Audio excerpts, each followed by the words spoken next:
Good afternoon, ladies and gentlemen, and welcome to ET Auto. As we are in the first week of the new year 2024, we have seen the luxury car segment register some record numbers for the year 2023.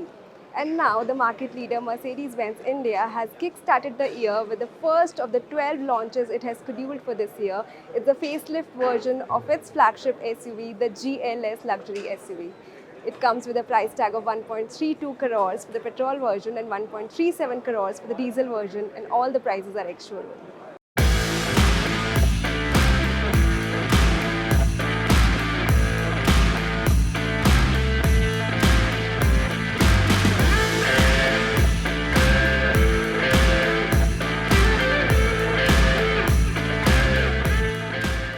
So to talk more about the company and the new product, we have with us Mr. Bennett, who's the Vice President of Sales and Marketing at the company. Thanks for joining us, Lance, today. Thanks for having me. Yeah. Congratulations on the new product launch, and also congratulations on you completing almost a year with the India team here. You joined the Mercedes-Benz India team officially on 1st of February. So first of all, before jumping onto the product and the expectations ahead, I would like to know from you, how has been your experience here, during the last 1 year, if you have any key takeaways from the India market and the Indian consumers? Sure. It's been a very exciting and busy last year as well. So we've launched 10 new models. We've also had a very successful year in terms of sales as well, so 10% growth. In terms of what I've learned from the market, there's a great opportunity here. The new car market is booming. We can expect that this will continue as well in 24. There's lots of investment in the economy. I can see lots of buildings. Everybody that I talk to is really positive about business in India. Yeah, you've worked across the countries and regions, you were associated with Mercedes-Benz New Zealand team earlier. So if you have to take, share with us one challenge and one opportunity that you have seen with the Indian consumers as compared to other regions, could you just specify that? Yeah, I don't necessarily see any challenges here in India.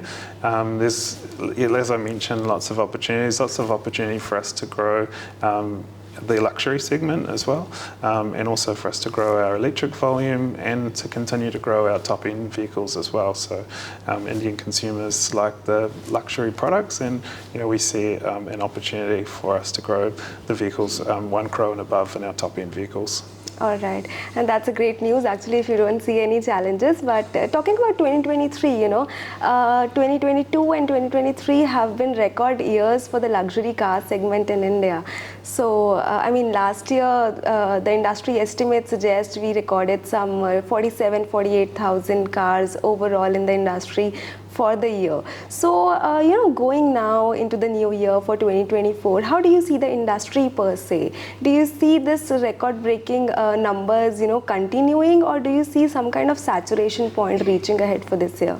Yes, certainly in the luxury segment, it's our strategy to continue to grow the luxury segment. So at the moment, I think in 22 it was around the 1%, and it grew to around 1.1% in 23, and we would like to grow it even further as well. So that's our goal for 24.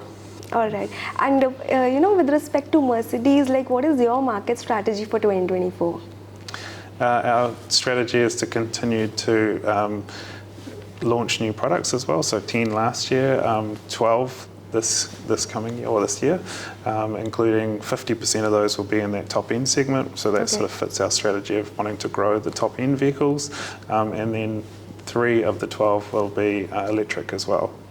Okay, so 12 vehicles this new year, and 3 will be electric, right? Yes. Yeah. So also we know you talked about 50% being the top end vehicles. So you have 25% of your sales contributing to from the top end segment right now for Mercedes. Do you see this increasing with the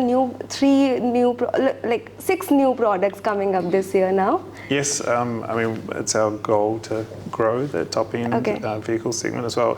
The volume is always not huge on some of these models as well. Some of them are just sort of brand shaping models as well with lower volumes. But certainly, our goal is to increase our share of top end vehicles within our portfolio. Okay, and this top end constitutes, 1 crore plus vehicles. So from 25%, do you have a target of increasing it to some kind of percentage share for this year?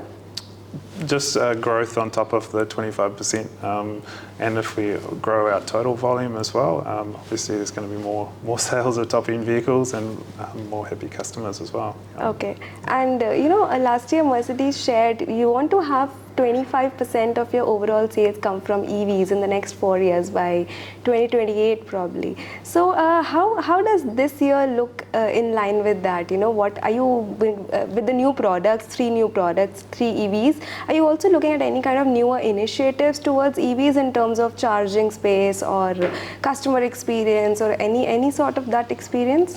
Yeah, so we experienced 3 times growth in 23 over our 22, and obviously, as you mentioned, 3 new models coming this year as well will help us develop that volume even more. We have also focused on sustainability as well, so we've had some initiatives with our customers just to sort of talk about the importance of sustainability. I mean, we see that there's no luxury without sustainability. So in addition, when you purchase an electric vehicle, you also get a free wall box as well so that you can charge your car at home. But to continue to grow electric vehicles, we're also paying 50% of the road user charges as well, the road tax, on when you purchase an electric vehicle. So that's currently in place as well to continue to grow electric. Right. Also, we have seen the EV sales, increasing in the luxury space per se. But have you also seen any kind of challenges or any kind of, reluctance from the consumers in the acceptance of EV in this space? Not necessarily reluctance. I think there's a general interest in electric. So, we've educated our salespeople. We've required or requested them to experience electric as well, so they can, discuss it with the customers as well, including our own staff as well. So our own staff are all driving electric cars. But there's a genuine interest. Like whenever I go to an event, customers want to talk to me about electric vehicles. They've got questions around range. They've got questions around, how is the battery recycled, etc. So it's always good to have these conversations with customers, and then they can make an informed decision whether they're ready for electric yet or whether they want to stay with their internal combustion cars. So it's great to be able to interact and discuss and share, I guess, the knowledge on electric cars. All right. And with new products, we have also seen the technology evolve with each model that's coming up. The features and the technology upgrades, like in the new GLS itself. So how is the technology adoption in the, with the consumers in this luxury space? Do they ask for these features, or are we providing them the features so they accept it and adopt it? How is the momentum there? Yeah, so we always try and pack our vehicles with the latest technology and features as well. So the new GLS and new generations of cars that we release have new software, so NTG7. So we always bring out this new operating system. The NTG7 system has enhanced voice activation as well. You can activate a lot of the features within the vehicles. We also have connected app as well, so you can connect to your car. You can sort of see if it's an electric car, you can see how the charging status is or what the battery level is. You can also do things like open the windows, lock the car, and basically keep you connected to the car as well. So all of these kind of features are coming into our vehicles, and customers really enjoy and appreciate them when they get to experience them. Yeah, and the bookings are already on for the GLS.